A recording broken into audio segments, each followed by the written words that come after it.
Hello and welcome back to another drawing time of INKroverts. For this video, I'm continuing the Demon Slayer fan art streak, as you can probably guess by looking at the left reference images. I'm drawing RUI despite the demon this time. Now, this is a bit different compared to the last few videos I've drawn. This is a narrative drawing, which means I'm going to include the background and more detailed lighting, and basically the image is going to tell a story rather than just a portrait.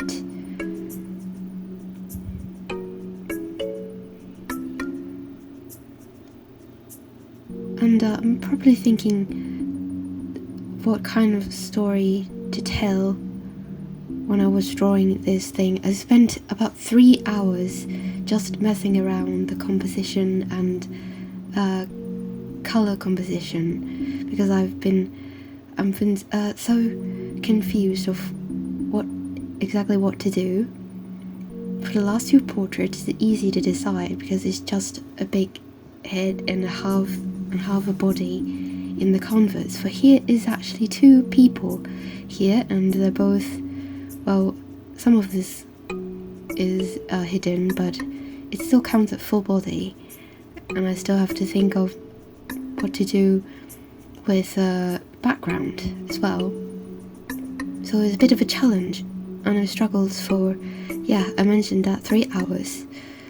The total drawing time of this whole artwork is about 14 hours. The pose is actually quick to decide. I'm not sure why, maybe intuition got me. And here you can see me drawing the line art. I'm not sure why I did that, because at the end I'm going to, when I was colouring, I was going to cover up all the grey lines here, black lines.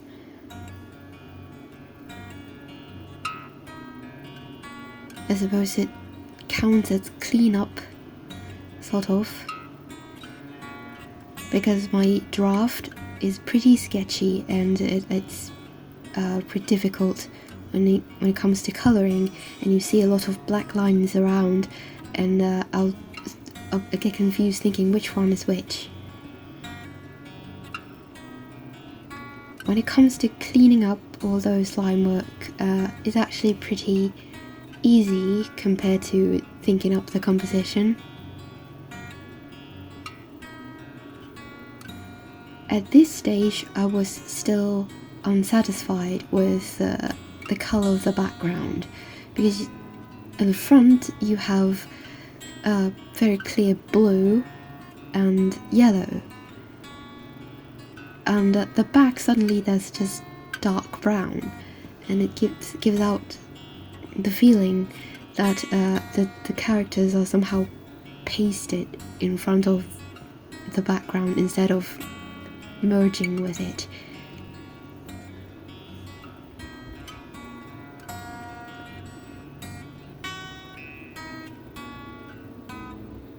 I see some artists that I like also use just one layer to do everything, and at first I was wondering why they did that, but here I can I sort of understand. It's because when you use one layer, it's easier to go back and forth adjusting all the little details. For other artists who likes to finish one layer and then add more layer on top of that, they would find it more convenient to use multiple layers. But for me, I don't have a very precise steps of how to do a drawing, so I just go around different places, so it's more convenient for me to just use just one layer. If I use multiple layers and I wanted to, for example, adjust something from one of the layer, and I'll have to find which layer I want to change, and then if that layer has a bit of effect on it, for example multiply or overlay, I'll have to change it back to normal and then use the dropper tool to find the color back and then adjust it, so it'll be time consuming if I use too many layers. So at the end I find it's just one layer is fine, even though in some places I might have to be very careful not to draw like over something. I'll have to be careful not to erase something, but at the end of the day this works better for me. And there is no saying that artists who use multiple layers are better or worse at artwork, and artists who use just one layer better or worse. There's no saying in that.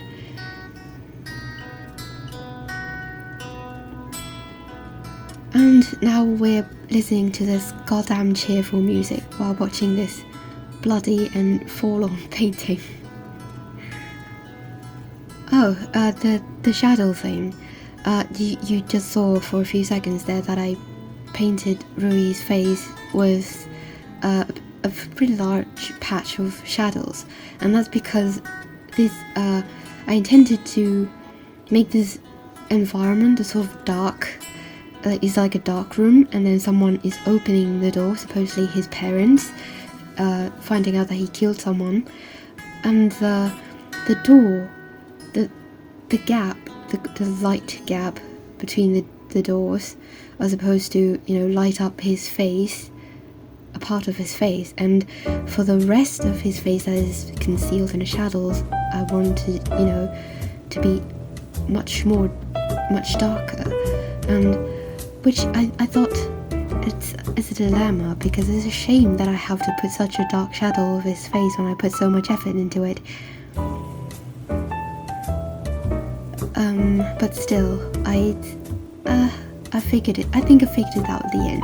You just have to watch. I forgot about it. Which is funny because I just finished painting this one this morning.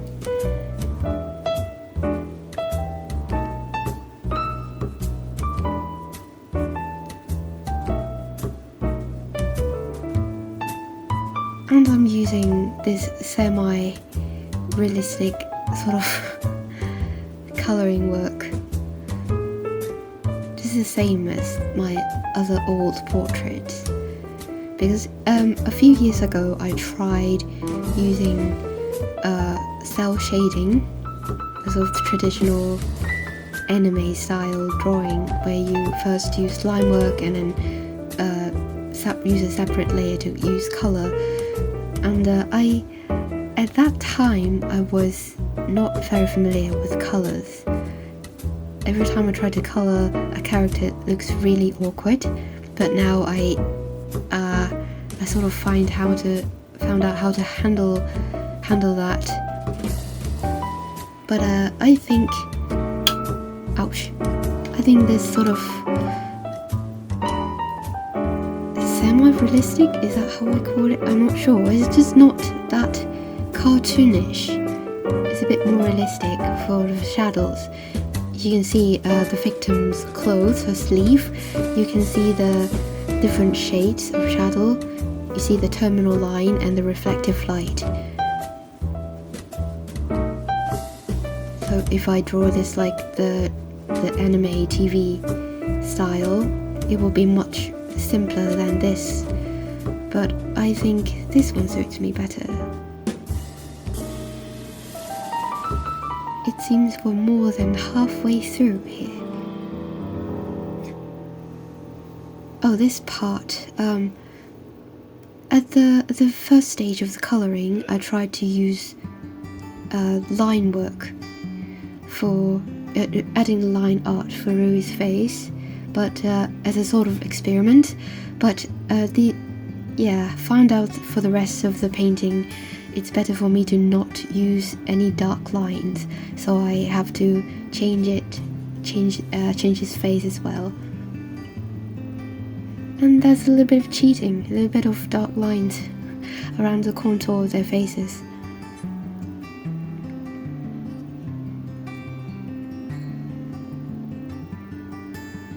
And I added the shadow part for the window. Is that how you call it? I'm not sure. I don't think it's called window. I don't think it's a window. It's one of the slide door thing. Anyway, at the end I'll add the checkered shadow.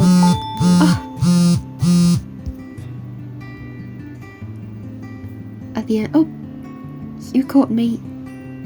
I watch Miyazaki's music. I watch, sorry, it's Ghibli Studios music at the background when I draw. Anyway, at the end I'll add the square shadows on the floor, and I'm not sure that I did it right. You know, if the light is is at the back, is at Rui's back, but there's also the light from the gap at the door, then how does it work? So I struggled for a bit there, and I decided to settle like this. I'm not sure if I did right.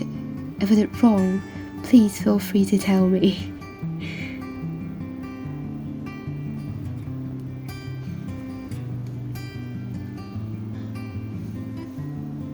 By the way, if you're curious, that's the Ghibli Studio 25th anniversary concert. I think, yes, 25th anniversary concert. You can look it up. It's pretty epic. It's not one of those working music for study music. Is that what you call that? But it's pretty epic, and it makes me feel not exactly calm, but emotional enough to keep drawing. If it's one of those ambience, like I'll feel really bored and I get headaches, so I sometimes avoid listening to those, even if they say that those ambience music helps you focus. It doesn't help me. And at the end is the color dodge. I really love color dodge, but I sometimes have to tone it down because too bright is not too good for the drawing. And here's the result. And so this is pretty much all of it this time. See ya!